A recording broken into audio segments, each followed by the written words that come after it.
تو میں بڑے عزت اور احترام سے محترم علی سردار جعفری صاحب سے درخواست کرتا ہوں کہ چند صدارتی کلمات سے، اور اگر ممکن ہو تو وہ علی گڑھ اور اردو کے حوالے سے چند کلمات سے ہمیں نوازیں۔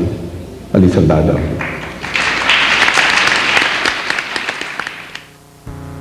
عزیزان علی گڑھ، خواتین و حضرات، میرے لیے یہ انتہائی مسرت کا لمحہ ہے کہ میں علی گڑھ مسلم یونیورسٹی کے پرانے طلباء اور طالبات کی اس تنظیم میں شریک ہوں۔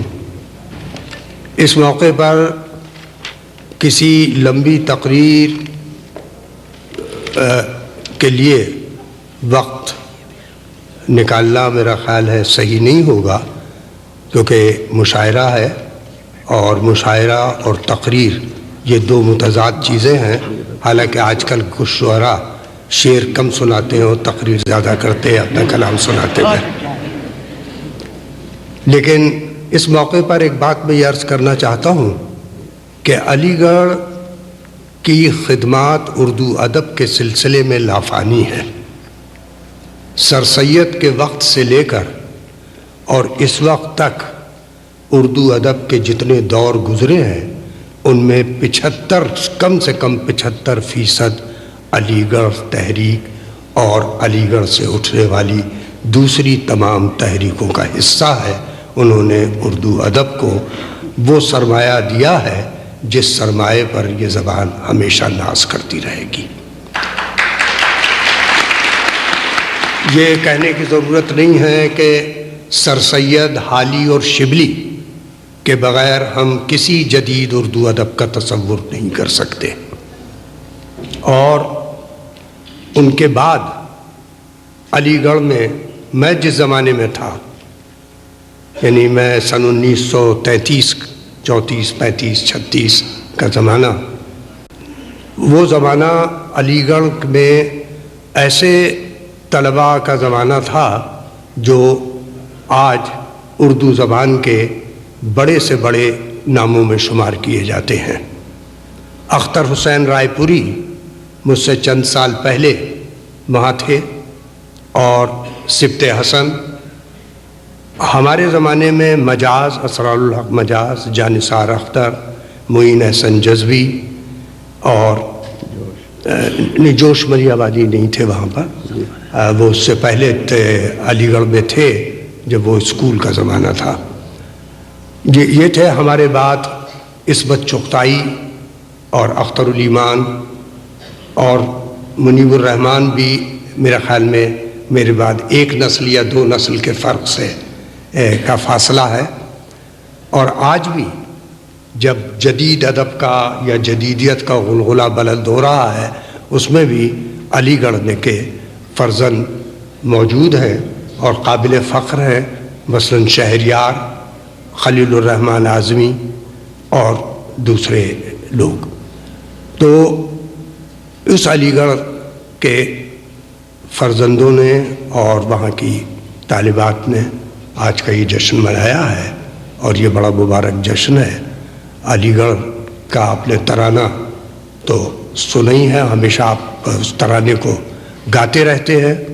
مجاز کا ایک غالباً تنہا یونیورسٹی ہے جس کے پاس ایک ترانہ ہے، اور وہ بڑا خوبصورت ترانہ ہے، بڑا شاندار ترانہ ہے۔ علی گڑھ نے کیا دیا ہے، میں مجاز کے حوالے سے ایک بات کہنا چاہتا ہوں، وہ یہ کہ کسی زبان میں جس کے پاس 500 برس کی اپنی تاریخ ہو اور اس کی پشت پر 1000 برس کی ایرانی ادبی تاریخ ہو، کسی لفظ کے معنی بدل دینا بہت بڑا کارنامہ ہے۔ یہ کارنامہ اردو ادب میں اور اردو شعر میں علامہ اقبال نے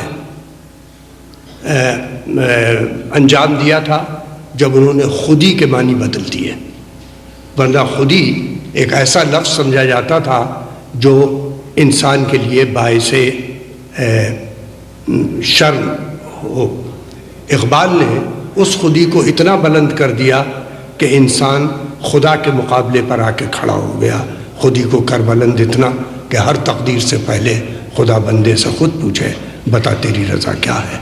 مجھے معلوم نہیں کہ پاکستان میں یہ شعر کتنا مقبول ہے، لیکن ہندوستان میں کوئی علاقہ ایسا نہیں ہے جہاں یہ شعر مہینے میں 3-4 بار نہ پڑھا جاتا ہو۔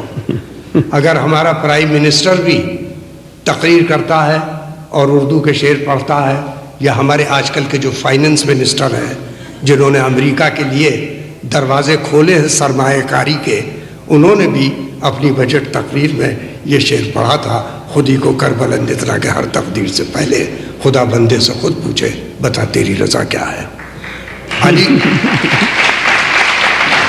علی گڑھ کے اس فرزند نے جس کا نام اسرار الحق مجاز ہے، آوارہ کے معنی بدل دیے۔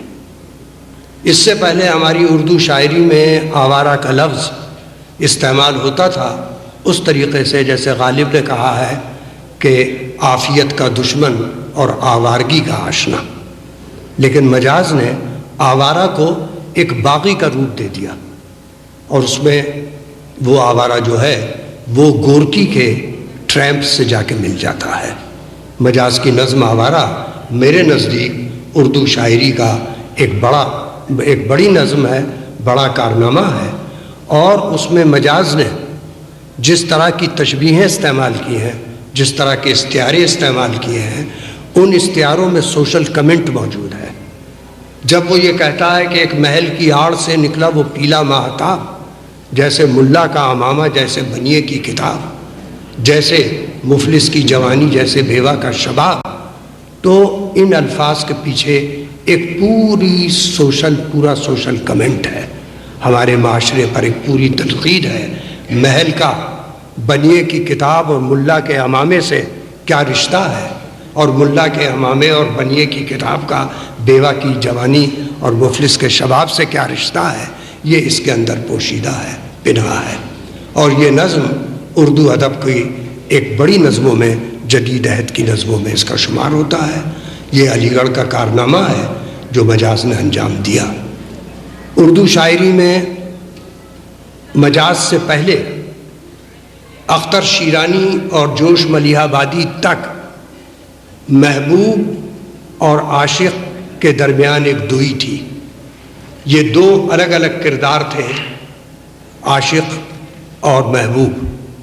مجاز نے اس دوئی کو ختم کیا ہے، اس کو دور کیا ہے، اس لیے کہ علی گڑھ یونیورسٹی کا تعلق ہندوستان میں عورتوں کی آزادی کی تحریک سے بھی تھا، جس میں بیگم صاحبہ بھوپال کا بہت بڑا حصہ ہے، اور جس میں علی گڑھ کے ویمنس کالج کا بہت بڑا کارنامہ ہے۔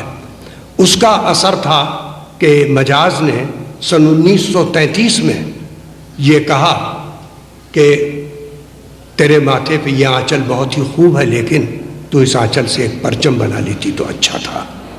آج وہ پرچم ہماری خواتین نے بلند کر رکھا ہے، اپنی عزت نفس کے لیے، اپنے وجود کے لیے، اپنی پہچان کے لیے، اور آج وہ سربلند ہے۔ مجاز مل کر انقلاب تازہ تر پیدا کریں، دہر پر اس طرح چھا جائیں کہ سب دیکھا کریں۔ تو یہ دوئی جو ہے یہ ختم ہوئی، اور مجاز نے جس عورت کا تصور دیا ہے وہ بڑی پاکیزہ عورت ہے، بڑی مقدس عورت ہے۔ مجاز کے یہاں ہوسناکی بالکل نہیں ہے، ایک سرے سے نہیں ہے ہوسناکی۔ اور وہ شاعری میں عورت کا جو تصور تھا اس کا نمونہ اس دن مجھے نظر آیا، میں اس وقت موجود تھا جب ترکی کی عظیم خاتون خالدہ ادیب خانم کو علی گڑھ یونیورسٹی نے استقبال ان کا کیا تھا، اور وہاں پر سجاد حیدر یلدرم صاحب نے ترکی میں تقریر کی تھی، اور مجاز نے خالدہ کے استقبال کے لیے جو نظم پڑھی تھی، اس نظم کے ایک مصرے میں صرف خالدہ کی زندگی نہیں بلکہ عورت کے سارے تصور کو سمو دیا تھا۔ روح عشرت گاہ ساحل جان طوفان عظیم، روح عشرت گاہ ساحل جان طوفان عظیم، یہ انہوں نے خالدہ ادیب خانم کے لیے کہا تھا، اور آج کی عورت کا منصب یہی ہے، روح عشرت گاہ ساحل جان طوفان عظیم۔ تو خالدہ ادیب خانم نے، مجھے یاد ہے کہ تقریباً 5 منٹ 6 منٹ تک صرف مجاز کے آہنگ پر تقریر کی تھی کہ اس شاعری کا کتنا، اس زبان کا کتنا خوبصورت آہنگ ہے۔ اس کا رشتہ بھی ہمارے علی گڑھ سے ہے، اور ہمارے علی گڑھ المنائی ایسوسی ایشن نے یہاں پر اس پرچم کو بلند کر رکھا ہے، اس چراغ کو جلا رکھا ہے جو سر سید نے روشن کیا تھا، اور ہزاروں آندھیوں کے بعد آج بھی وہ چراغ روشن ہے اور روز بروز زیادہ روشن ہوتا جاتا ہے۔ میں مبارکباد دیتا ہوں آپ کو اس مشاعرے پر۔ شکریہ۔